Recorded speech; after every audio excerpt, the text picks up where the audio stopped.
Welcome to Penrose Learning, where we make understanding easy. Ever wanted to connect your PlayStation 5 to your laptop screen, perhaps for a more portable gaming experience or just when your main TV isn't available?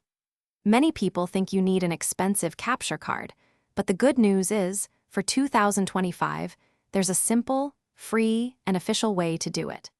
We're talking about PlayStation's very own Remote Play application, which lets you stream your gameplay directly to your computer. So, what exactly is PS Remote Play?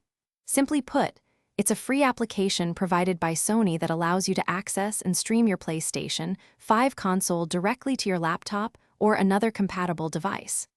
Your PlayStation 5 needs to be powered on or in rest mode, connected to the internet, and then the app handles the rest, sending the video and audio right to your laptop screen. It's pretty neat for on-the-go gaming. Getting set up is surprisingly straightforward.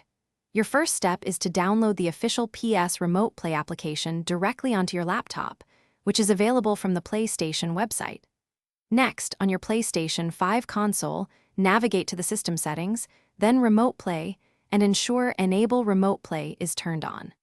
Once that's done, open the app on your laptop and simply sign in with your PlayStation Network account to link everything up. Now, actually playing is simple. After you've linked your accounts, just open the Remote Play app on your laptop and select your PlayStation 5.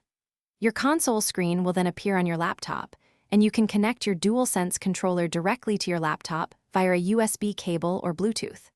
For the smoothest gameplay, always aim for a strong, wired internet connection for both your console and your laptop if possible, as this significantly reduces lag. It's important to remember that Remote Play is streaming, not a direct video connection like an HDMI cable. This means its performance is entirely dependent on your internet speed and network stability. While it's fantastic for casual gaming, accessing your console when you're away from your main screen, or even just checking on downloads, it might not be ideal for competitive, low-latency gaming. Overall, it's a great free solution for portable PlayStation 5 fun. Thanks for watching. If this was helpful, leave a like and consider subscribing. See you next time.